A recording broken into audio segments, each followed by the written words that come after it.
For the past year and a half, I have clawed my way through Final Fantasy XIV completely solo. No market board, no parties, no NPC support, no quest rewards, no purchasing items from NPC shops unless we can't get it any other way, and doing everything level synced or silence echo whenever it was possible. 472 hours have gone into solo to reach where we are now. A Realm Reborn and Heaven's Word are complete, and with our final goal being Endwalker, we're officially at the halfway point, Stormblood. But now, we walk ever closer to the impossible trial. Many times now, I've said a trial was impossible, but never like this. If there was anything in the entire game that would end the challenge, it would be this. The greatest adversary we will ever face. Despite all that, against all odds, through all the hundreds of comments telling me this was the end, I'll face this foe just like every other before it. Onwards to Stormblood, and let the Revel finally begin. With Dawntrail on the horizons, we had some extra time before the real grind started. Waiting on all the major changes that Dawntrail would bring to every class in the game, all we had to go on right now was speculation. My first thought for Susano was the same plan I had for Titan, using Ninja's Doton to kill the sword while I held it up. Wondrous Tales, a weekly activity that sends you out to defeat certain fights or instances and rewards you with a sticker for your bingo board, would go to waste if I just ignored it. Quickly breaking our way through the fights and getting our hands on a new friend to add to the collection, receiving this horse. Wait, actually horse! Oh yeah! Thank you, horse! We turn in our bingo board at Chloe for the real rewards. Each gives a guaranteed half a level worth of experience, no matter what level you are. If you're on specific worlds and have the road to 90 buff, it will double, making this single book turn in a guaranteed level every week. We can also get some amazing rewards. If our bingo board gets us 1, 2, or 3 lines, we'll get some of the most powerful gear I can access. 2 or 3 lines specifically, as I need these silver commendations, which we can only get from those two. I did not hear. Oh? This time, we're not so lucky and only end up with 1 line, but we're mainly aiming to level Ninja right now anyway. It's also a good moment to mention that we've set a goal of hitting 50,000 subs by the end of the year, and you can help if you're one of the 60% or so that isn't subscribed. Ninja at level 56, we explore some options for decorating Solo's home, craft a bed, and drift off to sleep. I can try and justify it in as many ways as I want, but here, in this moment, I was scared, reluctantly putting off the main scenario quests, all to avoid the inevitable for 1 more day. But I couldn't put it off any longer. It was time to progress the MSQ. It was time for the expansion I was the most afraid of. Stormblood had finally begun. Rushing on through the MSQ, enjoying a visit from my favorite character, and promising something I will definitely regret later on. Am I gonna try soloing Rathalos if I get that far? Probably. I feel like I have an obligation to solo my namesake. We reach our first dungeon, the Siren Song Sea. Level sync brings Warrior down to level 62, but now that we're past Heavensward, we have the most important part of our abilities, Raw Intuition, no matter what dungeon we're in. Every 25 seconds, Raw Intuition lets us heal whenever we hit an enemy. We can get 3 attacks off while it's active, and it counts every enemy hit, so big groups of mobs like this get us back to full health in just 1 attack. This, along with Equilibrium giving us a big burst of health and our abilities that reduce the damage we take, make the normal enemies barely worth our attention. Hordes of Banshee and Snails down, we reach the first boss, Lugat. Hello, Luigi. Stormblood dungeon bosses almost always have 3 or 4 mechanics that they cycle through for the entire fight, and Lugat is a perfect example of that to start us off. Amorphous Applause covers half the arena in a dangerous AoE aimed at the main tank. Hydro Ball is a party stack that deals 6,000 damage with mitigations. Overflow pushes us to the edge of the arena, followed by another Hydro Ball party stack. And Sea Swallows All pulls us to the center of the arena, with AoEs everywhere around us aside from 2 safe spots. It's a slow fight, but manageable so long as we continue to reduce the party stack damage and heal through it. All mechanics finished, Lugat goes down, and we head on to the second boss. Trudging past ships full of fire and skeletons, we reach the Governor. The Governor! This is the one that's got the pizza slices. All of the memories are coming back to me. His head is gonna pop up in some little pizza slices all across the floor, and then I'm going to cry my eyes out. As stated, Shadow Flow causes the Governor to sink into the arena, leaving pizza slices of damaging shadow everywhere around you. After a brief stay in the ground, they stand back up and the shadows disappear. Enter Knight pulls a player into the boss and tethers them with a shadow. As long as the shadow is on them, they'll slowly gain a stacking debuff that reduces their magic defense. Moving out to the edge of the arena breaks the tether. Bloodburst is a magic AoE, and Shadow Split, splits his shadow into 8 mini grovelers. Then, with their clone spawn, they cast Shadow Flow again, but this time the grovelers will take up some of the safe areas with their own shadow pools. Still as easy as before, just with smaller spots to run to. Shadow Split is their final mechanic, and after 9 minutes of back and forth dodging, the governor falls, and the end of our first dungeon is in sight. But right before the final boss, we've got a bit of a weird enemy to face. The Fleshless Captive, the only mini-boss in the game that I know of at least, has an incredibly large health pool and some mechanics of its own. It starts by just casting Dark, a targeted AoE, and a red cast bar, meaning we're able to interrupt it with Interject, a very rarely used ability. Then, Seductive Scream. If the cast is allowed to finish, we'll be seduced, losing all control of our character and being forced to walk in towards the captive. Then it uses Flood, a large, heavy-hitting AoE that has a good chance of killing anyone that isn't a tank. But for as weird as it is to be fighting a mini-boss, all of the captive's casts are interruptible, so we don't have to deal with Seductive Scream. A few minutes later, we can actually start on the final boss, Lorelei. Version Tears drops puddles on the ground. Standing in them burns you for damage over time. Right now it's easy, but things get a bit more complicated with Morbid Advance. When the cast finishes, control of your character is taken away, and you auto-run in whatever direction you're facing. As the fight progresses, Virgin Tears adds more puddles, and Morbid Advance adds Morbid Retreat, forcing you backwards instead of forwards. This continues until almost the entire arena is covered in damaging puddles and the outer edge is swallowed by it. Somber Melody is raid-wide damage, and Void Water 2 is a dodgeable AoE. For as scary as the boss can look, the fight is simple and entirely based on dodging and positioning correctly, so we don't have to worry about our health, and the Siren Song C is complete. That was a pretty good dungeon. As expected, we one-shot that one. So this is pretty good. 68 minute 43 second, we got our second chance point. We have 20 minutes left in this instance, and would you believe it, we've got ourselves a swift first time completion for 6,000 gil. Arriving in Kugane, our entrance to Othard, we've taken one step closer to our great adversary. Though, Kugane has a bit of a notorious jump puzzle that I was forced into attempting before we could move on. You can't tell me to climb the I can't do it. I told you earlier that it took me 3 hours to do it on my main. I will give you an attempt. What, are you a chicken? Yes. Yes, I am. Why are you so desperate for me to clear this tower? Why do you want this so bad? Fine, I guess it's tower time. I'm gonna hate this so much, especially, why do you have to do it with me? Why do you have to give me the hard mode version? This is so much worse when every single block is gonna be covered by other people. Did he climb it yet? What do you mean? I've been here for 2 seconds. I just really need you to understand that what you are about to experience is your fault. Now what? This? Yeah, okay, great. We're fine? Please? Huh. Yes? Where, there, this place, yes? Yes? I am going to lose the entire thing with this jump, aren't I? We're going straight back to the bottom. Okay, alright. I hate this game. I hate this game so much, dude. Do it for the rice? You can't hold food hostage. That's against the Geneva Conventions or something. It has to be. Do I go here? Is that where I'm going? Because it did not seem like it worked. Okay, thank you. No, thank you. Yes. Yes. Thank you. Yes. Geneva only applies to war. This is content. This is war. I promise you. Please. Please. It's just this one jump. Man, come on! You've gotta be joking.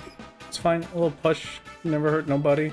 A little bit of push. A little push never hurt nobody. Oh, it's hurting me.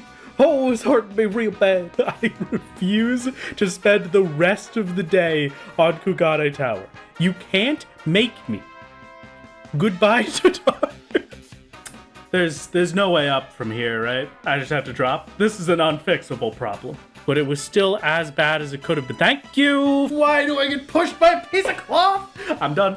I'm out. I'm finished. It was a pleasure seeing you. Thank you for the Kugane Tower. It's not for me. Hopefully the tower grants a special cutscene within us. Now we're talking. Hold on. That's enough of that. Thank you very much. With Stormblood's daily hunt unlocked and the questing in Kugane done, a wave of dread cascades over me as we continue onwards to the Ruby Sea. At this very moment, we are entering a zone that I will not be free of for probably a number of months. The last area we'll have access to unlocked, it's time to take a quick stock of what we can do. The only warrior ability locked behind quests now is Inner Release at level 70. An incredibly powerful personal buff, and all we need to get it is to head over to the Azim Steppe. And there just so happens to be an entrance to the Azim Steppe right from the Ruby Sea. So, with the MSQ dragging us over here, a massive, unavoidable rock slide has prevented us from reaching the Azim Steppe. Since Heavensward, most areas are now given artificial blocks like this until the MSQ brings you to them. In Stormblood, it's all areas, which also includes the entrance to Yangsha a bit south from here. Once again, this is our limit. We've now been to every zone we'll be able to use, meaning Inner Release, one of Warrior's strongest abilities, won't be available until much later down the line. Chat, I will have you know that my mother sent me a text earlier and said that she may still be watching the stream, so everybody say hello to Mom. Leveling Warrior to 80 off quest experience, grabbing the Aetheryte in Tamamizu, and learning how to hold our breath, the fated quest is here. The Lord of the Revel. Here we stand, before the greatest adversary we would ever face. Here we stand, where so many hundreds of people told me I would fail. The pool of tribute is unlocked, and we begin our very first attempt at defeating Susano.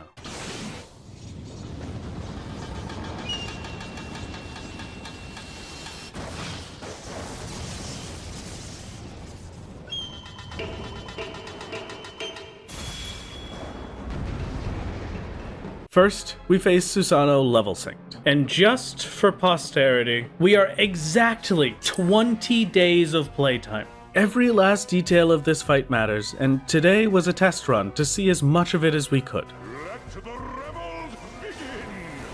At level 64, using augmented Shire gear, Susano's auto attacks dealt 2,600 damage. While auto-attacking, Susano would use Assail, an instant tank buster dealing 7,100. 2 auto-attacks later, Susano casts Rasen Kaikyo, an AoE that appears under you. It's quick and easy to move out of, but marks the start of his main mechanics. 2 more auto-attacks, a target appears over a random player in the arena, knocking them back from the boss. Then, a party stack, Brightstorm. Rampart reducing damage by 10%, Brightstorm hits for 14,000, ending the level sync attempt. That single attack was 83% of my health. Every single second of that fight, I was spamming through everything in my arsenal to stay alive. My health was dropping by an unmanageable amount. Level sync was not an option. So we leave and move on to Silence Echo attempts. Silence Echo allows us to enter the fight at our real level, with Warrior now at level 80, but a higher level means we're weaker. As strange as it sounds, leveling in Final Fantasy XIV actually does make you weaker. Susano's auto attacks were now dealing 3,000 damage.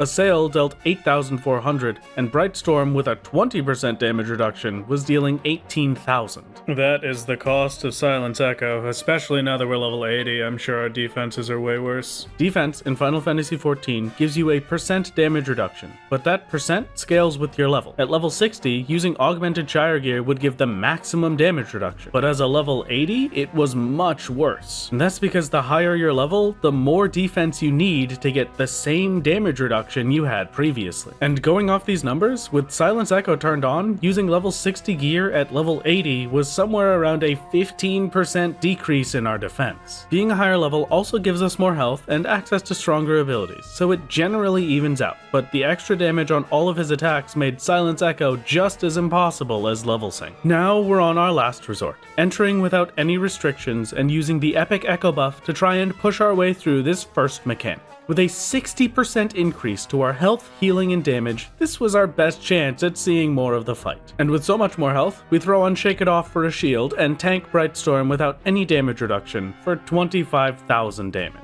Healing back up, Susano hits with 2 auto attacks, Assail, and 2 more auto attacks before spawning a lightning cloud outside of the arena. These lightning clouds will shoot a large line AoE before disappearing, but the casts are slow, so the AoE isn't an actual threat. Cloud gone, we get a new voice line.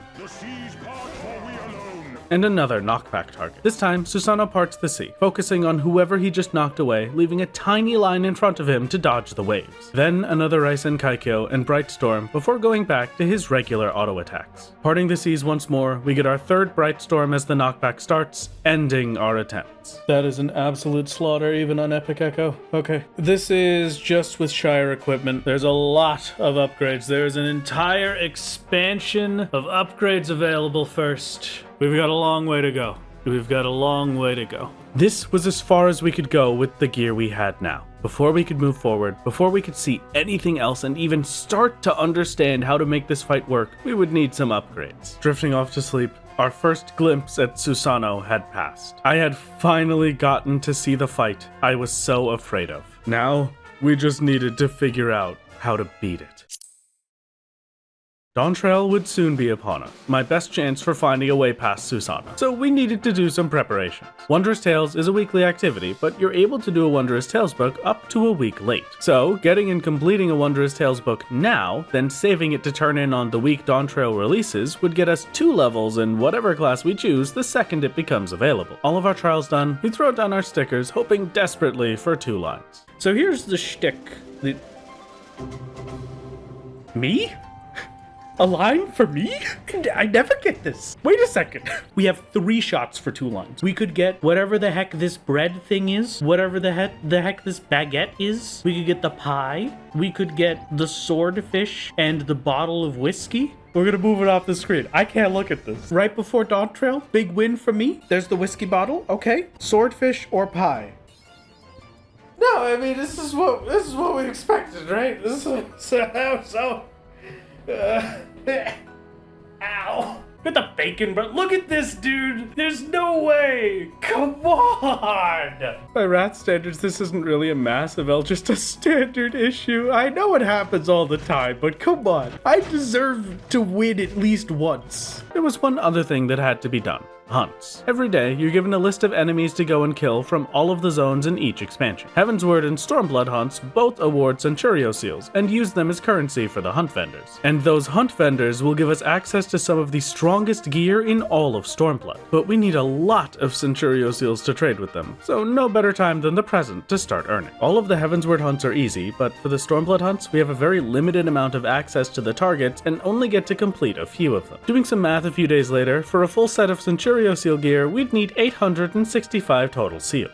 At the current rate, that means we could get a full set of equipment every 10 days or so. This is also the day we went over what our final gear for facing Susano could be, but I'll keep that a secret for now. Hunts for the day finished, one bad map later, it was the last stream before Dawntrail, and I wanted to give Susano a few more attempts before it ended. Returning to the pool of tribute, managing my healing and mitigations as best I could, we push past our last death and see the rest of the fight. After the third party stack, Susano summons 2 clouds outside the arena, each shooting 3 line AoEs before disappearing. Then, one more knockback and bright storm before the mechanic that ends it all. The impossible mechanic, and the reason so many people told me this fight couldn't be done. Susano slams his sword into the arena, and one player from the party needs to catch the sword, fighting it back for long enough that the rest of the party can kill it. While this is happening, orbs float towards me, exploding for 6,000 damage, all while the sword takes chunk after chunk of my health away. With 7 seconds left on the active time maneuver, we fall, and the fight ends. Reaching the sword again, we needed to know every detail, so instead of catching it, we sit and wait, counting out how many seconds we had before it ends the fight. 7 seconds. The blade shadow icon could pulse 7 times before the fight ended. It may seem inconsequential, but it was incredibly important for later. All of the testing I could possibly do done,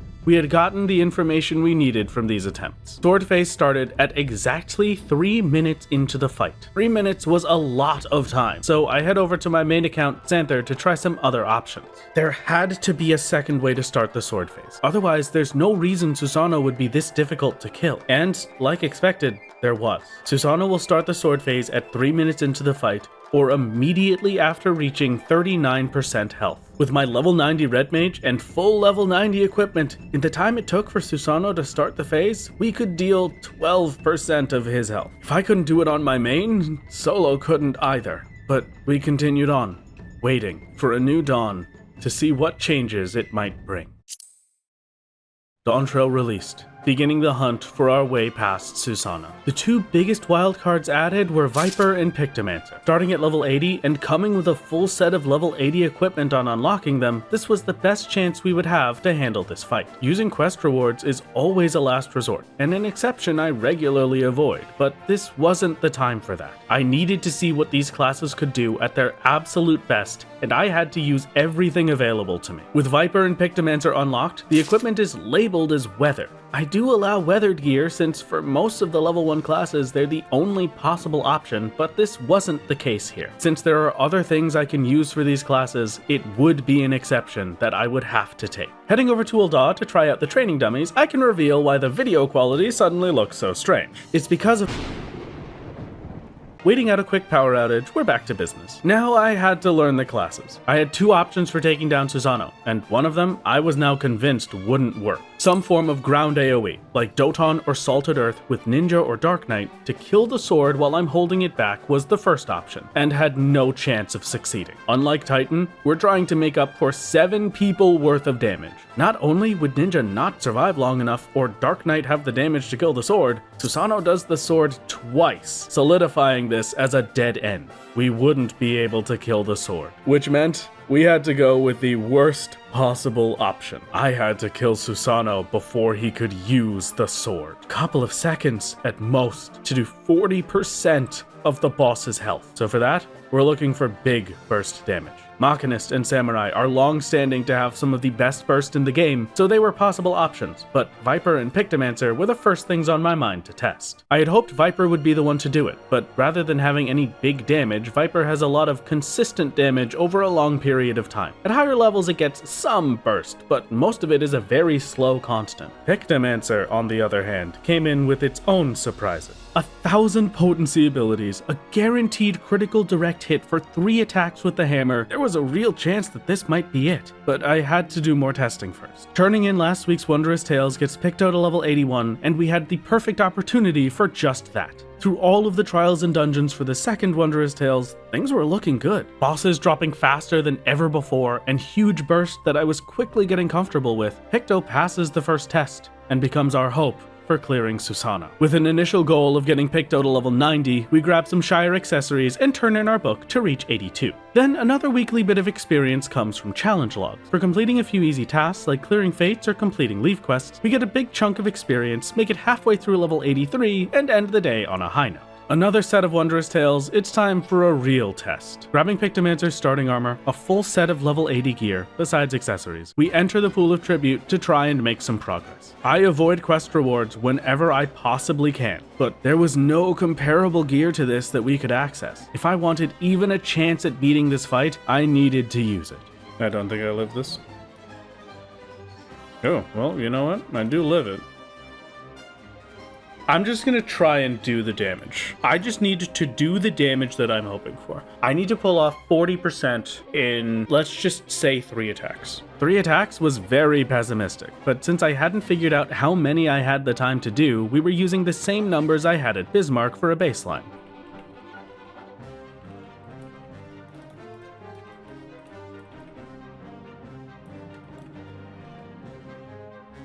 Not even close. That was maybe 10%?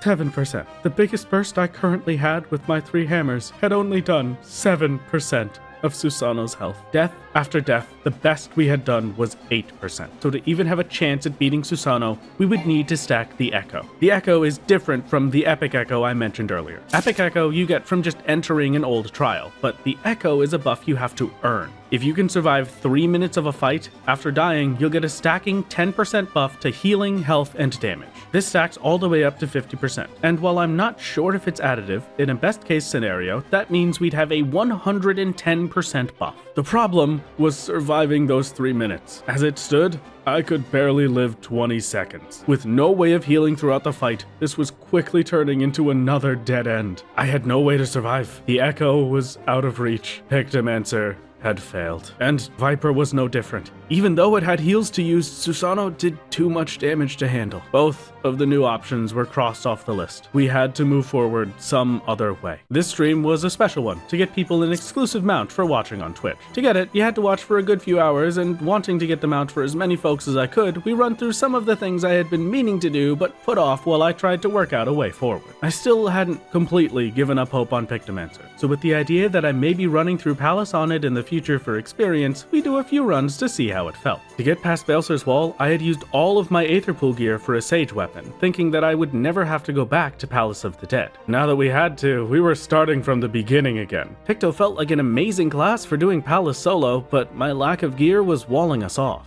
I did not in fact live that. Okay. That sucks. I got so much Aether Pool. Come on. No, my Aether Pool is gone. We would need to do some work before we could go back to palace grinding. So for now, we hop over to some other tasks. With Solo owning a home for himself, we grab a mini aetherite so we can teleport back to it, and a farming plot, which we can use to grow elemental shards, an ingredient used in all crafting recipes. Normally, I would have to go around and collect them one by one, and I've gone through a good few thousand at this point, so I was happy to move on to a less tedious process. But planting shards is a lot more effort than I had bargained for. Soil comes in various grades and influences crop yield and quality. Seeds and soil can be obtained through gathering by botanists and miners respectively. Once you have both, you may start growing a plant in either an empty flower pot or empty bed in your garden patch. To plant things in your farming plot, you need soil. The soil I wanted to use was grade 3 shroud soil, a rare item you could only find during certain times of the day, but greatly increasing the amount of shards you get once it's harvested. Running in circles for a few minutes, we get our first firelight seeds, then hunting down the grade 3 shroud soils, we've got all 8 higher grade soils only give 1 per node, and that just took 5 minutes to find. Yeah. No, that's not happening. Grade 2? Nope, same problem. At the very least, our saving grace, grade 1 shroud topsoil could be collected en masse, and our farm of fire shards is planted. It'll take a day to grow, so I spend the rest of the night running through Palace of the Dead on Astrologian. I owed one of my Discord members the runs, so we get to suffer for a bit. Slowly, the day came to an end, and I was still stuck at that massive wall. One quick stop to see how our last biggest problem, Bismarck, would have been on Pictomancer. Wow. That would have been a lot easier. I was at my wit's end. My one hope for clearing was gone, and we'd need to find another way. Even just trying to test this would likely take dozens of hours. So the next day, I started a bounty. 50 million gil with contributions from other Discord members to find a verifiable way to defeat Susano with gear I could access. All of the others doing the solo challenge alongside regular viewers and theory crafters spammed the chats with ideas and plans. And 7 hours later, it was done. A verified way to clear the boss was found, sitting right under my nose, all from one tiny detail that I missed. I was no longer shackled to a false hope. We had a way forward.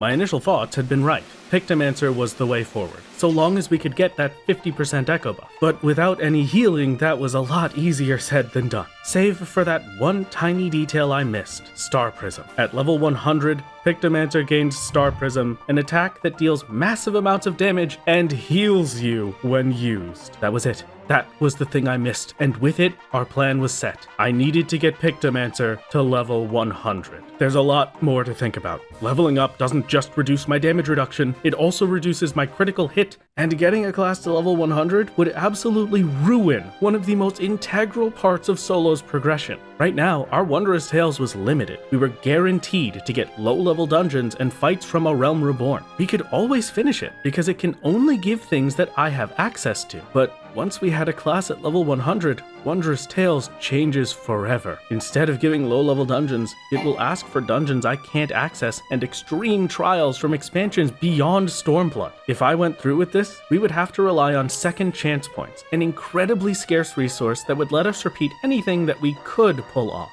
The only way to get them is to clear a dungeon or trial and have someone in your party clearing it for the first time. For a normal player, you get plenty from just doing your daily roulettes. But for solo, I was now limited by the amount of dungeons and trials I could complete. I would never be able to use another player's first time clear. 1 second chance point per dungeon or trial, and then it's gone forever. This would severely limit my ability to get the Wondrous Tales gear I was hoping for. It would be more important than ever that I got 2 or 3 lines, because once this grind was over, we'd only have a few chances left. Despite all of that, Pictomancer could do it. I was committed. I was going to defeat Susano completely solo, even if I had to ruin everything to do it. Those aren't the only problems, though. The biggest was sitting right in front of my face. How was I going to get Pictomancer to level 100? For now, Wondrous Tales gave us a level every week, but as soon as I hit level 90, that would be cut in half. Not only that, all of my experience gains would be cut in half.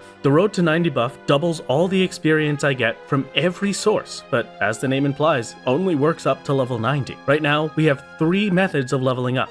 Palace of the Dead, which gives just about 240,000 experience. Wondrous Tales for a full level, and challenge logs, which give scaling experience based on what level you are. At level 90, all of this changes. Palace drops to 121,000 experience. Wondrous Tales only gives half a level, and challenge logs give half the experience while also stopping their scaling. We could technically just wait out the weeks and get our levels with Wondrous Tales and challenge logs, but getting to level 100 that way would take around 3 months. Absolutely not an option. From level 90 to 100, I needed 182,041,000 experience points. With Star Prism, I'll be able to have enough health to survive for the Echo buff. So I can gain 50% Echo buff on top of the 60% Epic Echo buff.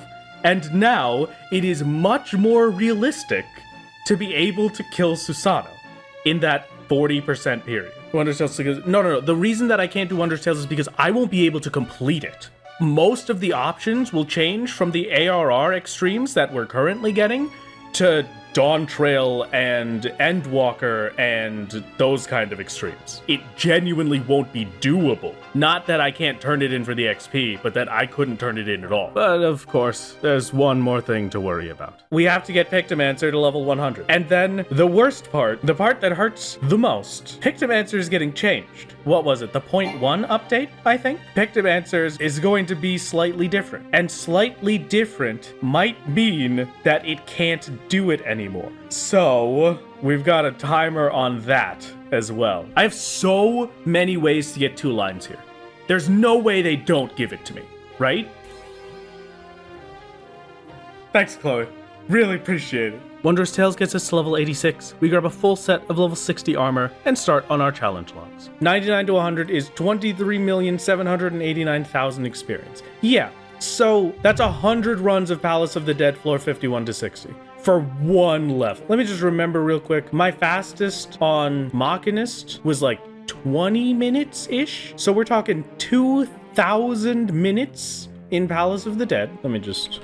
calculator. That is 33.3 hours in Palace of the Dead for 1 level. Here, upon the fields of Western Thanalan, we see the sprouts. Waltzu, actually that sprout can fly. The sprout is way more advanced than I believed them to be. Right here, at the start of the main grind, Solo has a playtime of 497 hours. We wouldn't check this again until Susano fell. Our start point was 500 hours. Shopping around for other ways to earn XP, we visit the Vanu Vanu Allied Society. Allied Societies give daily combat or crafting quests that give reputation, allowing you to buy exclusive items from them and some experience. Each quest gives about 25k, which didn't really feel worth it for now, so we ignore this and head over to Kugane. The daily hunts we ran for Centurio seals also gave experience, up to 33,000 for the highest level targets, that we would very rarely be able to kill due to our limited areas. It wouldn't be huge, but it's something we had to do anyway, so I keep it in the back of my mind as an option for later. Taking some time for palace runs, we start at floor 1, hoping to find as many silver chests as we can. Each silver chest can upgrade our Aetherpool armor or weapon by +1.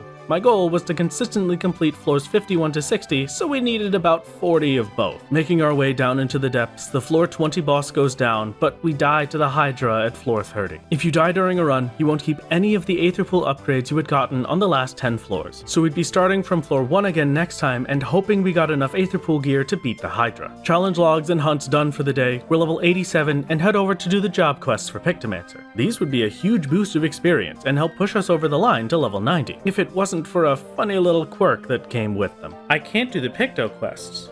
What?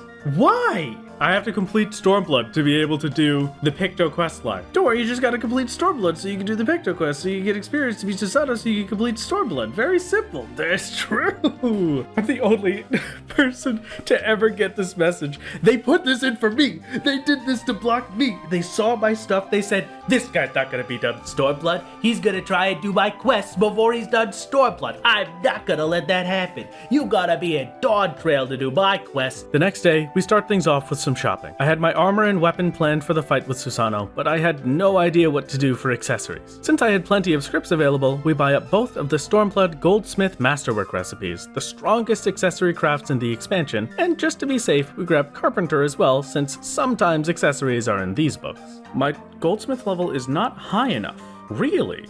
What's my goldsmith level? 65. Oh, I'm not even 70 on goldsmith. Okay. Making some orphanage donations for Zloe gets goldsmith to level 68. Then copper nickel sand and Memorian make a copper nickel and high steel nugget for a rarefied copper nickel planisphere. Turning 5 of these in gets us to level 70, and the masterwork recipes are unlocked. Unfortunately, this comes up as a dead end as I can't get the materials to craft any of the high-end accessories, so we're back to the drawing board. Right after, we found something that would work perfectly, but it's a bit of a weird one, so we'll talk about that later when I'm actually doing it. Now that we've got a decent amount of Centurio seals, we buy a full set of eye level 340 accessories for Picto and get back to grinding. Desperate to get even the smallest boost of experience, we try the pre-order earrings. Wearing these increase the experience gained below level 90 by 30%. I wasn't allowed to use them for any actual fights, but since Palace didn't use our gear stats, they were acceptable for the buff they provided. Or they would have been if they worked. While it says it's just a flat experience boost, it actually means combat experience. So back in the garbage with you. Pictomancer really struggled to survive in Palace with my Aether Pool gear, meaning we had to get sustaining potions. A special potion that can only be used here, healing you over time for 30 seconds. To get them, we need potsherds, which you can rarely find in Palace of the Dead, so it would be a constant struggle to keep enough of them for these runs. Doing a run as warrior, we defeat the Hydra, upgrade our Aether Pool a bit, and spend what few potsherds I had on sustaining potions. A new week, it's time for Wondrous Tales and challenge logs once again. The Dungeon Master challenge gets me to level 88. Look at the little sprouts. Oh,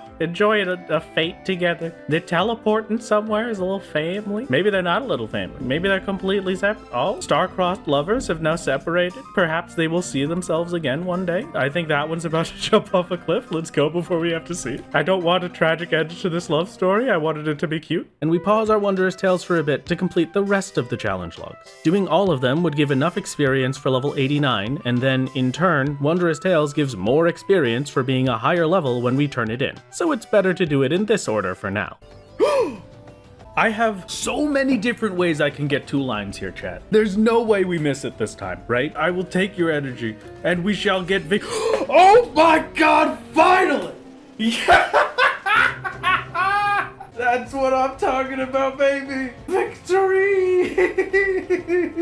And the first silver certificate of commendation is finally within my grasp.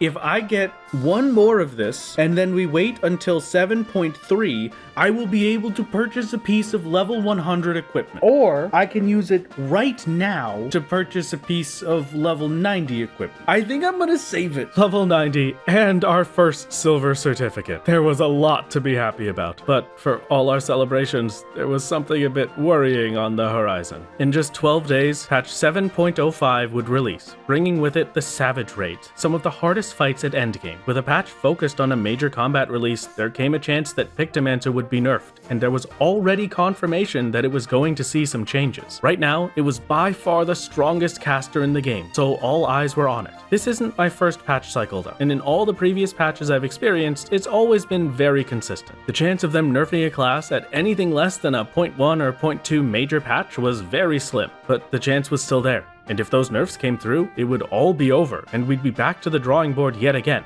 This time, likely without any other way forward. So I had 2 options. Somehow explain to my job that I needed to take the next 12 days off to complete 288 hours of Palace of the Dead grinding, or sit here and hope that we'd be spared. I was, unfortunately, not able to do option 1, so the dread of a possibly incoming patch loomed over us as we continued on, which pushed me to something else.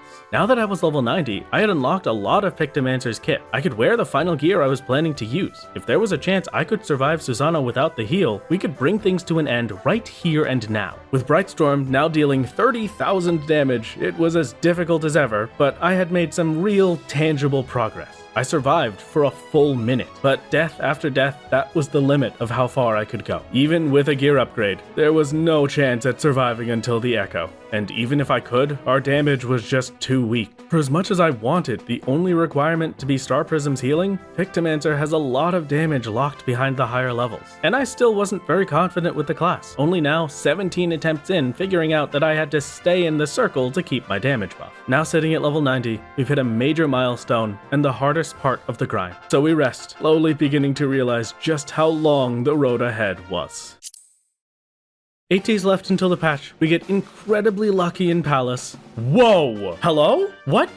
What? Aether Pool arm flares, its strength is plus 32. I just got a plus 3. Can I get that all the time? And finally get to the Aether Pool range we need for the real palace grind to start. Since we were so weak, I've had to run Pictomancer from floor 1. Floor 1 only gives 70,000 experience, but I didn't have another option. Finally having a decent amount of Aether Pool gear, we can start doing floors 51 to 60, the only other checkpoint that you can start a run from, and gain the full 121,000 experience every time we clear. That's not to say it was easy though. One more try, the floor 60 boss goes down, and we get our first proper experience drop, 121,095. With that unlocked, we do some quick math on how long this would take, and it's about 20 hours to get 13 million experience to hit level 91. Okay.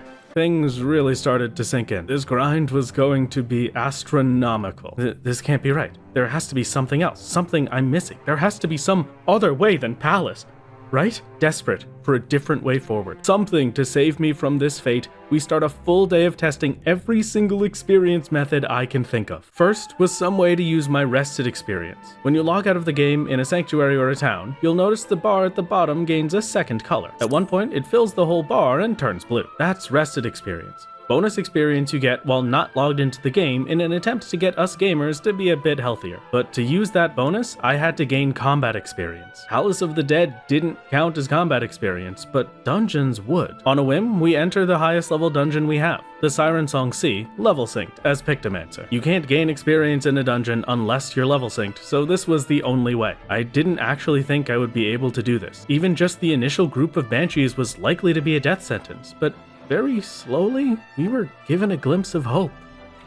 Oh, that's odd, but I can use that to separate them into single poles. The banshees would lose aggro if you ran to the back of the ship, and at varying distances, meaning if we positioned ourselves correctly, I could make it so only one banshee was fighting me at a time. And after 8 minutes, the first set of enemies is cleared. That was unfortunately unique to the banshees, meaning we'd have to try and burst down one of the next group before they all killed us. One crap down, a member of chat has a crazy idea, sleeping the enemies and fighting one at a time that way. But most dungeon mobs are immune to statuses like sleep, so we couldn't possibly— Oh my god, it sleeps! I think we've got something here! 2 enemies dead on 1 life? This was actually getting somewhere. We were progressing through the dungeon. A few dozen deaths later, we were at the first boss. I could barely believe it. Killing the boss was all I needed. If we could beat this, we'd get a huge amount of combat experience, and since Siren Song Sea was a Stormblood dungeon, this boss fight would likely get us more XP than Palace of the Dead. Until Hydro Ball crushes all our hopes. 14k, I can't live that.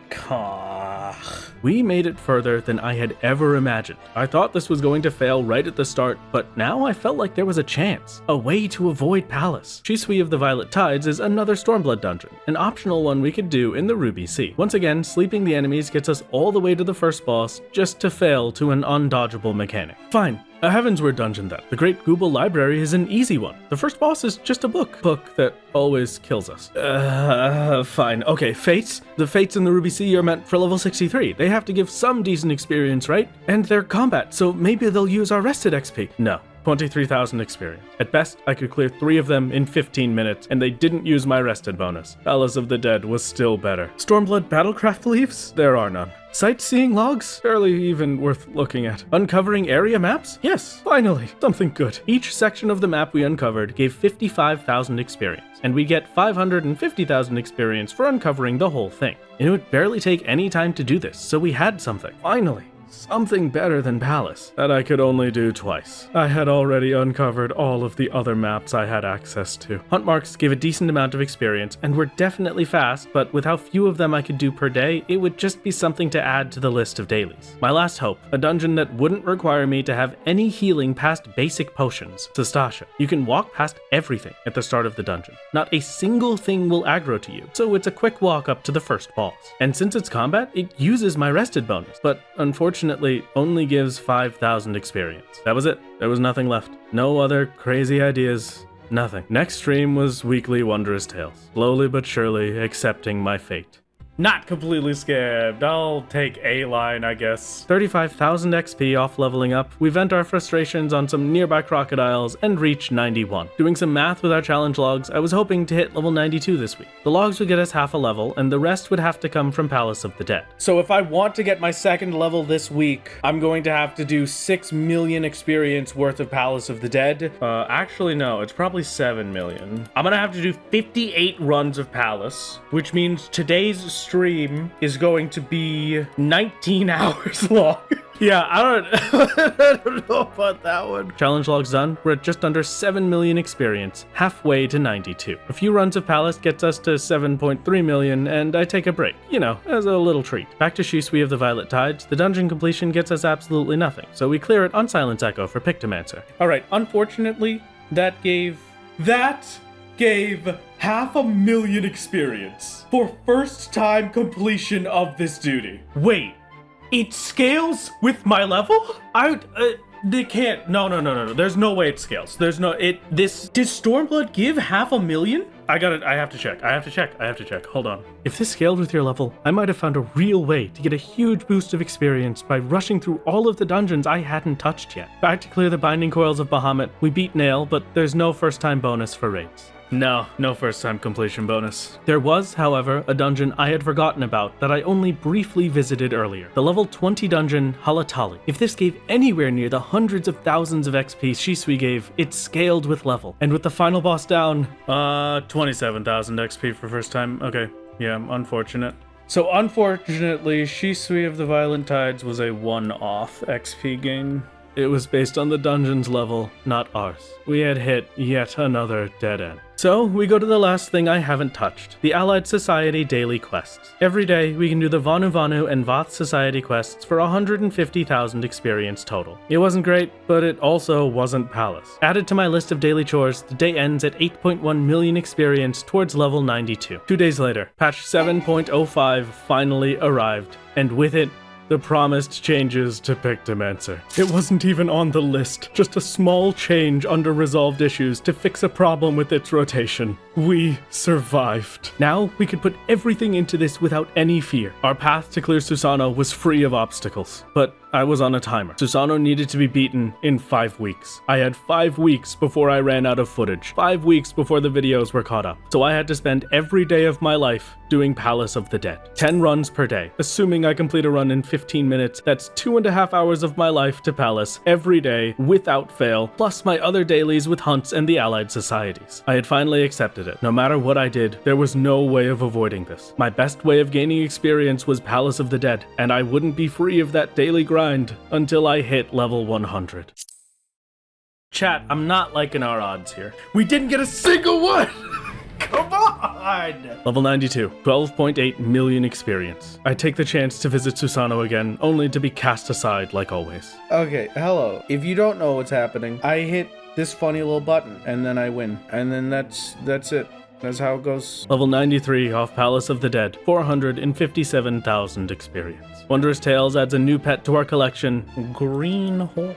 And we're off to Palace to finish the level. Knowing now that I couldn't escape, there was still one thing I might be able to do better. Floor 50 and floor 100 each gave boosted experience, but I can't start a run at these floor sets, only being able to start at floor 1 or floor 51. I had only been clearing floor 51 to 60, sometimes going higher to floor 70 or 80, but never all the way to 100, so this time we gave it a shot. And as expected, floor 100 gave boosted experience, 175,000, but the tougher enemies from 81 to 100 made it significantly slower. Floors 51 to 80 took 45 minutes and gave an average of 8,067 experience per minute. Floors 51 to 100 took 87 minutes and gave an average of 7,574 experience per minute. So we'd be sticking with 51 to 80. Level 94, 73,000 experience. As we said before, fates weren't normally worth our time, but the rare experience-boosted fates were, giving just under 50,000 XP. Occasionally, Forlorn or Forlorn Maidens will spawn during a fate. If you manage to kill it, you'll get a boost to the experience gained from the fate you kill it in, and the next fate you complete. Forlorn Maidens only give a 50% boost though, and these were too rare to be able to say it made it worth it, but it did give me the option to occasionally take a break and try my luck. With our Centurio seals filling up, we finished the Lost Allegan set from Epictomancer, now sitting at a full eye level 340, and hoping to spend some extra seals on riding maps. Riding maps will increase your speed in the zone you purchase them for, needing to be upgraded twice per area, but the maps are locked behind completion of the main scenario quest Stormblood, so we're locked out of that one for a while. Aetherite tickets are automatic and even set the guild threshold at which they get used if you're sick of it. I can what? Oh, sorry, wait. Forget everything? What the heck did you just say to me, Devious? I've never seen this before in my life. I did not even realize that there was a settings window for teleporting. What did they say? By the way, Wrath, you can set Aetherite tickets to automatic and even set the guild threshold at which they get used if you're sick of that pop-up. More currencies to spend. You earn Tomestones of Poetics whenever you complete a floor set in Palace or the Allied Society quest, but I had the max I could hold, so I had to spend them on something for now. Best thing to do is grab some materia to increase the stats in our gear later on. Back to Palace, we're starting to optimize things a bit more. This trap right here silences and pacifies you, making it so you can't cast spells or use weapon skills. Thankfully though, there's an item that fixes this. Echo Drops are low-level potions that remove silence from your character, meaning so long as I kept a stock of these, this trap would be obsolete and make the Palace runs just a bit more bearable. Rock Salt, Lavender, and Marjoram make the Echo Drops we need, and we're back in Palace. Palace for the day done, level 94, 14 million experience. A rare spawn of the Forlorn while doing my challenge logs, I'm not streaming today, so I sit around and wait for 30 minutes for an XP boosted Fate to spawn to see what the actual maximum we can get from Fates is. With the Forlorn's 250% boost and a boosted Fate, we get 118,000 experience. This was never going to happen again, but at least it was a nice big number. I've done so many floors at this point that I can show you an incredibly obscure mechanic with the frog traps that you will likely never see. If you step on a frog trap, you become a frog,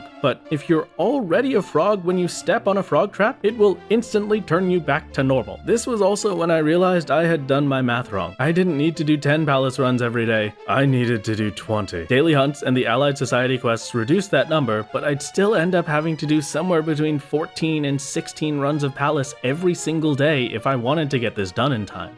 There we go, there's a boss Fate done. Wait, failed? Hello? Why was... It's dead on the floor! What do you mean failed? Sometimes it's okay to have actually 0 lines ever. All I needed was just the little present box, and it would have been fine. It would have been fine. Level 96, baby. Now that we had access to the last motifs, we pay another visit to Susano, ended early by Brightstorm, getting just a bit further than before. I'd gotten so used to the floor 60 boss that I told my chat jokingly that I could do it blindfolded before realizing actually I probably could. I don't have a camera, so I gave the stream the reassurance I was blindfolded by making the camera as zoomed in and unwatchable as I possibly could. We're probably currently burning to puddle. I'm gonna try and walk out of it. That's second puddle, and the wing muse up. I might be dead here. Yeah, unfortunate. Okay. I lost track of where I was, so I got pushed into the bomb. That sucks. How close was I? First attempt went poorly, but I wasn't about to give up that easily. Line it up with Transfiguration. The blindfold is now on. 5. I shouldn't have moved. I'm messed up now. I don't know where I am. This to prevent knockback. That's the first puddle drop. I'm gonna start with a potion and then I'm gonna dash. I have no clue where I am at this point. I don't know how many times I've smudged. Hey! Okay! Oh, huge! Okay! Hey! That was pretty good, chat. Yeah, that was just for fun. There is no actual reason for me to do that other than just to prove I could do it. Ending the day at level 96 with 2,700,000 experience. Alright, so it's time for some math. 26 minutes of crunching the numbers later, the day was set. On September 5th, I would reach level 100, and on September 8th, it would finally be time to face Susano. It was real, it was happening, and it was filling me with fear. I have no doubts anymore. I'm completely confirmed this is 100% how it's happening. The plan was written. Everything was lining up well. I just needed to be good enough to do it. More firelight seeds to plant at my garden. Then the day ends. It ends. The day ends. It became one. They all became one, blending and blurring in my mind. Every step forward was like wading through a swamp. I woke up to palace runs. I dreamt of Susano. Every day I would obsessively check the calendar to see how long was left until my time was up. The Voth Allied Society maxed out. An amount to remember them by is all I can recall. Did I level up this day? hadn't I been leveling up every day? Why was I leveling again? The same book, the same outcome, level 98. And then, just like that, the final night of Palace arrived. You know, it's really weird being here. Here. And now, at the end of all things, where it all feels the most real. I have the hunts for the Heavensward Zones memorized, down to each individual spawn location. I have not checked my playtime since we started this. I don't know how much of my life this has been, but we're here now. Today is the last day that I'm doing these on my own, and I have one last time tomorrow on stream. The dailies for solo are done. Pictomancer will hit level 99, and then a single week later, off of just the weekly challenge logs and Wondrous Tales, I'll be level 100. My solo grind was at its end. One more stream, and my life in Palace was over. The day arrived and came with something even more important than the final runs. My memorial piece. The hardest fight we faced before Susano, Bismarck, was now immortalized in the Vanu Vanu Society's mount. The real boss of that instance, the Sanua, now bent to my will. And another gift for the end of the grind. Yeah, Alexander is going to be second chance points. The final turns. Oh my god, I actually got it. Wait, hello? Yeah, okay. But no gift comes free. How do I get 2 lines out of this? I have so many options for 2 lines. Wait, you just one sticker to the left. Just one sticker polite. Come on. Level 99, 4.3 million experience. Exactly enough that the challenge logs and Wondrous Tales next week would get us to level 100. By my estimates, I had done 358 runs of Palace. 3,580 total floors. I was finally free. September 1st, 1 week left. With the fight soon upon us, there was more to prepare than just levels. I needed the best food buff I could get my hands on, one that increased my critical hit and direct hit. I needed potions of intelligence to boost my damage for a short time, and I needed my final accessories. Hunting through the crafting log for a while, there was some food from Stormblood we could use, but the priestly omelets that had served us so well in Heavensward were still our best option. And for our potion, the strongest we could make was Supramax potions of intelligence. List made, we head over to do some shopping and use our purple scripts to upgrade our goldsmith, alchemist, and culinarian gear. Full set of Hand King's armor and accessories were ready for the upcoming crafts. White truffles, earthlight seeds from my farm, highland parsley, ruby tomatoes, Garlean garlic for tomato sauce, then heaven's egg and stone cheese from Mordona. Before we make the omelets, some of the materials for our Supramax potions were only available at certain times of the day, and they were just about to pop up. Or rather, they were just about to go away because I read the times backwards. I gotta get here quick. Hold on. Wait, just give me a second. There we go.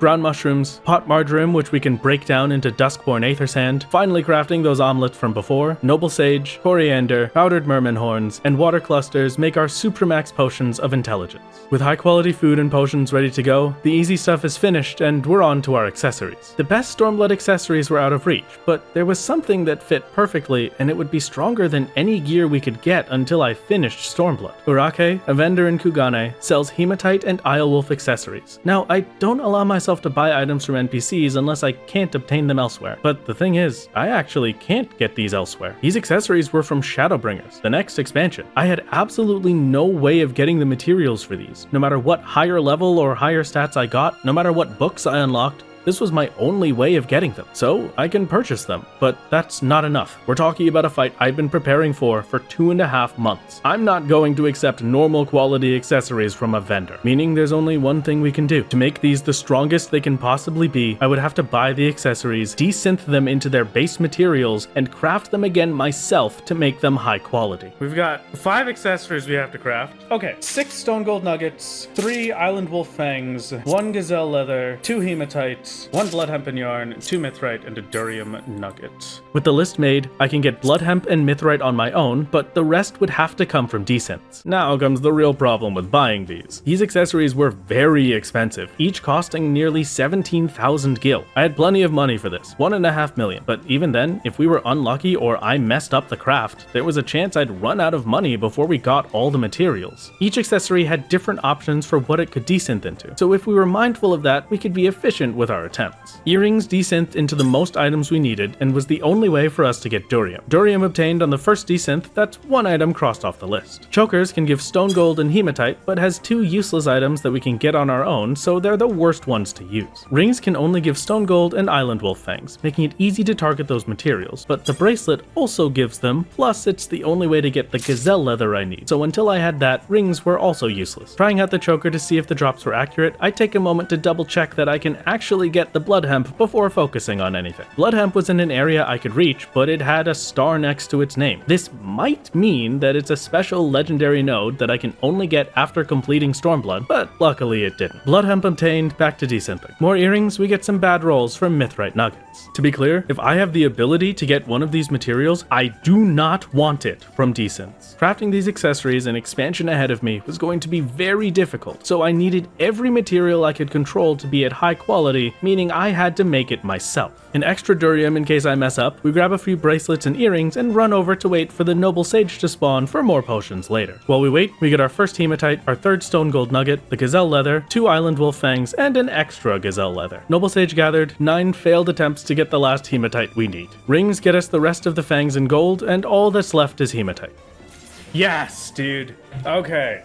That's all of the desynth materials? That was 400,000 gil to get one chance at crafting all of the accessories. I need to not mess this up. Mithrite sand and mithril ore makes our mithrite nuggets, and after a quick test run, the first accessory is finished. High quality hematite earrings of casting. Getting a Hand King's needle for my weaver, we craft some blood hemp and yarn, and we've got everything we need. Hematite choker, Isle Wolf bracelet, and 2 Isle Wolf rings. All high quality and the best we can get. Now, the final touches, melding my gear. This wasn't my final equipment for the fight. I still had a few more changes to make later, but for now, all of the items I'm wearing have slots for materia. Materia give a small boost to specific stats like critical hit or spell speed, and I needed as much as I could get. Every time I got a 1 line from Wondrous Tales, Chloe gave me a bronze certificate of commendation, which we could trade in for different types of cracked clusters and crystals. Then, taking those clusters to Rowena's representative in Ishgard lets us get incredibly powerful materia that should normally be out of reach. It's limited based on the gear's level though, so we can't get too powerful. For my accessories, even though it shows 1 materia slot, I can actually meld more than 1 in. I just had to get lucky with overmelding. And I really mean lucky. At least get 1 in, right?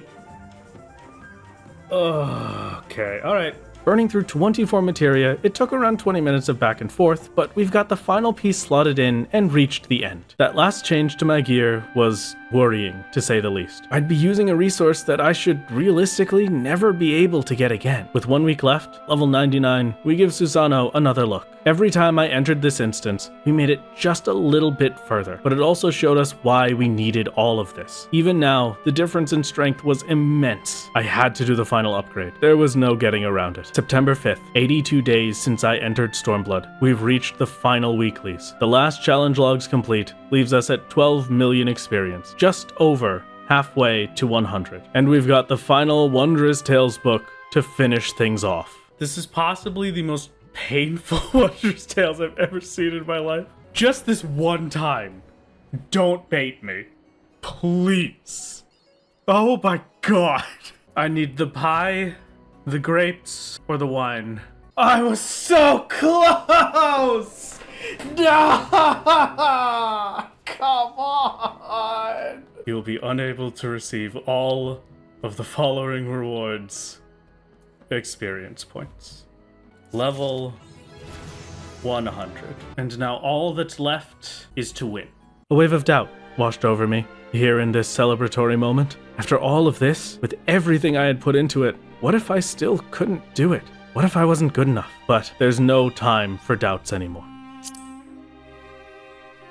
The day is here, September 8th, the day I face off against Susano. Now, it's time for the final piece. The last thing we need has been waiting for us in my inventory for all 85 of those days. These silver chocobo feathers that now that Dawn Trail has released, we can exchange for level 90 equipment. Augmented credendum chest and pants, and an augmented renaissance brush. These were the last silver chocobo feathers I would ever get. This decision wasn't one I made lightly, but it had to be done. Now, With 3 pieces of level 90 gear, we're ready to take on Susano. Let's just walk through the actual plan itself, yeah? Echoed up to 50%, plus Epic Echo, and with a level 100 Pictomancer in exactly this equipment, we should be able to just barely kill Susano before the sword phase even starts. This is where it starts. There's no more putting it off.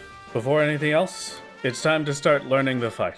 So long as I could survive for 3 minutes in the fight, I'd gain a 10% stacking buff, going all the way to 50%. Star Prism deals 100,000 damage and heals us for 11,000 health. To use it, we have to drop this little circle of grass down, Starry Sky, which has a 2-minute cooldown. I can heal once every 2 minutes, and with 3 to 4 Bright Storms dealing 35,000 damage each, there was no room for error. To actually survive this, we couldn't just wait around for Susano to start the sword phase. I needed to bring him as close to 40% as I could, and force him into it right before I was about to die. Sword phase isn't the end of it. We can stall this out for over 30 seconds so long as I wait to catch the sword, complete the active time maneuver, and survive the orbs. Even if I can't survive the orbs, we still get 20 seconds from the active time maneuver and 7 seconds from waiting to catch it. Death after death, we were slowly piecing together the way to survive. Smudge, Pictomancer's dash, put a lot of distance between me and the boss, giving us some breathing room from his auto attacks. Tempera Coat gives us a shield for 20% of our max health. Addle reduces Susano's magic damage by 10%. Both of these combined makes Bright Storm only hit for 13,000, but we needed to time Tempera Coat well for later. Sprinting keeps us away from Susano, but he can move fast enough to catch up, so it only helps a little. Then, the second Bright Storm. If I timed my Tempera Coat perfectly, it would come off cooldown a single second before Bright Storm hit again, allowing us to reduce the damage and survive just a bit longer. One more Bright Storm, surviving by the skin of our teeth. We heal back up with Star Prism. Susano summons his lightning clouds, and we push him to start the sword phase. Please be enough for Echo.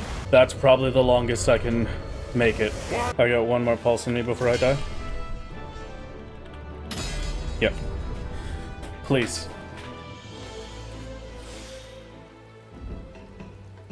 Say I got the Echo.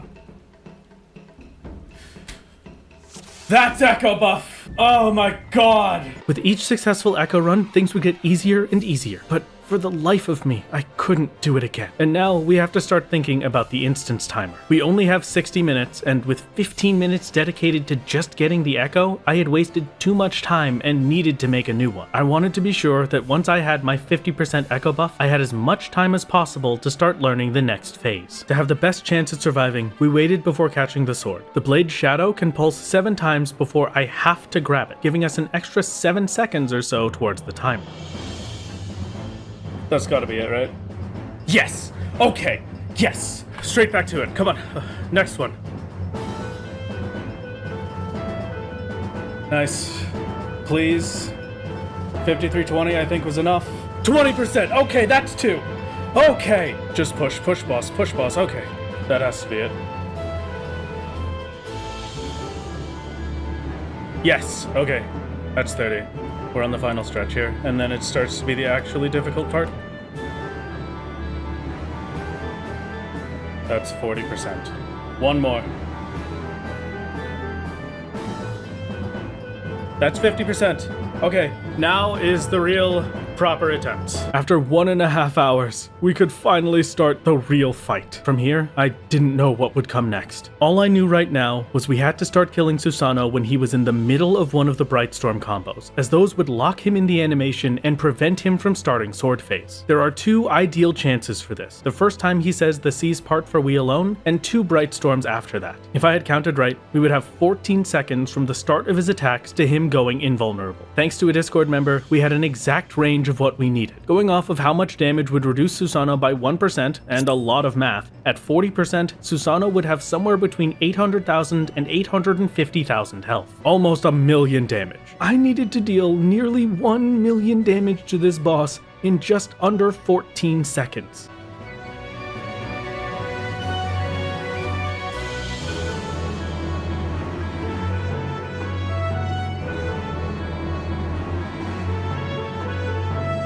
Oh, I was so close, man! Oh, come on! 5%, man. There were dozens of different things we tried for this, but I'll just tell you the best one. Starting the fight, I'd used my creature motif 4 times, so I had my strongest ability, Medine, ready to use, then get a 5th creature motif ready. Using Holy and White and my AoE attacks for low damage, we can get him even closer to 40% without accidentally starting the phase. Then, 3 seconds before he starts attacking, I would drop a Starry Sky buff and cast Rainbow Drip. This way, Rainbow Drip would hit at the exact second he started his animations, giving us a huge initial burst alongside Medine and Palm. Then, Star Prism and Hammer, and finishing things off with a swift-casted Rainbow Drip. 3.5, dude! We originally used the intelligence potions before the first rainbow, but started using them after later on since I'd get more use out of it. Then, a member of chat mentioned that waiting until later in the fight after Susano did his double lightning clouds might get us an extra second. So that's what we went with. 4 minutes left, one last attempt for the instance. This one had to count. But using Rainbow Drip too early made it so I lost an entire attack.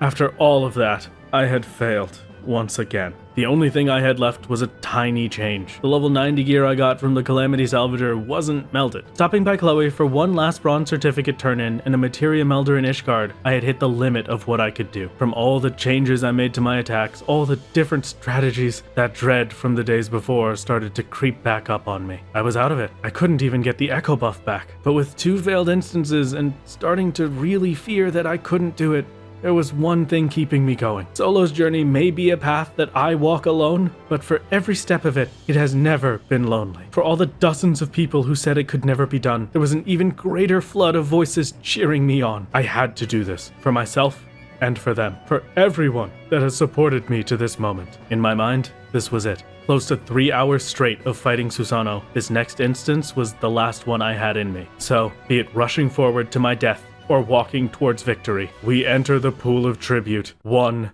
more time.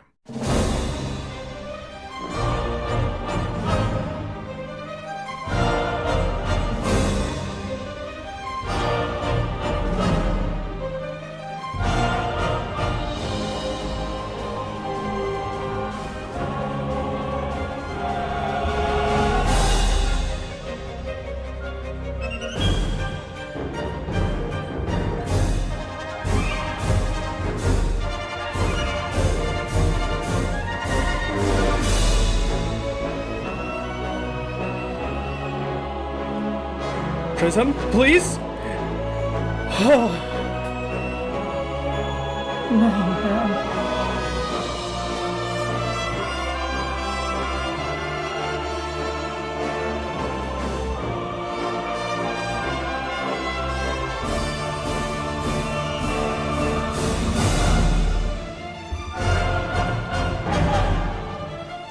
Last try for the instance, and I'm gonna do this. Okay.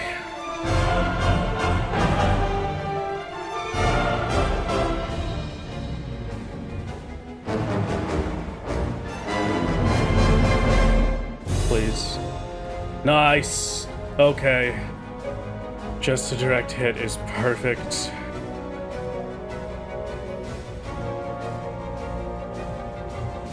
Five, 6, 7, 8, 9, 10, 11, 12, 13, 14, 15, 16, 17, 18, 19, 20, 21, 22, 23, 24, 25. Yes!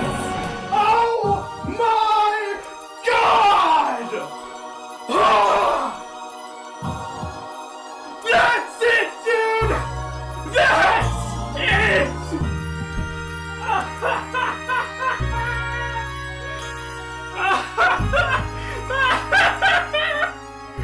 2 months of my life, 85 days, and it's over. I was told over and over that it could not happen, and that this would have to be another exception and this would be the end. But here we are. Susano has been beaten completely solo. I'm ready to leave now. Thank you for the absolute spam of yell and shout chat. I cannot possibly imagine where you all are, but oh God, that's where you are. Oh my God. I cannot load you. I cannot load all of you. I just have one thing that I care about the most. One thing to say. Twice now we have done the impossible. And again we will do it. This ride doesn't end until Endwalker. We have a quest to complete. A year and a half ago, I started a journey that I never really understood. From dungeon bosses no one has cared about for years, to beating icons that trapped us in stone. If I went back and told myself what I was getting into, I wouldn't believe a single word of it. Yet here we stand, on the other side of what should have been impossible. 83 attempts. Susano has fallen, and so we move forward, as we always have, to whatever impossible wall waits for us next. Here is our green quest. The Lord of the Revel is complete. We started this at 500 hours of playtime, almost exactly. And the final playtime to beat Susano is 27 days and 21 minutes. 148 hours for one trial. I'm going to step slightly over this way, and I will see us off. Thank you for being here. I'll see you next time.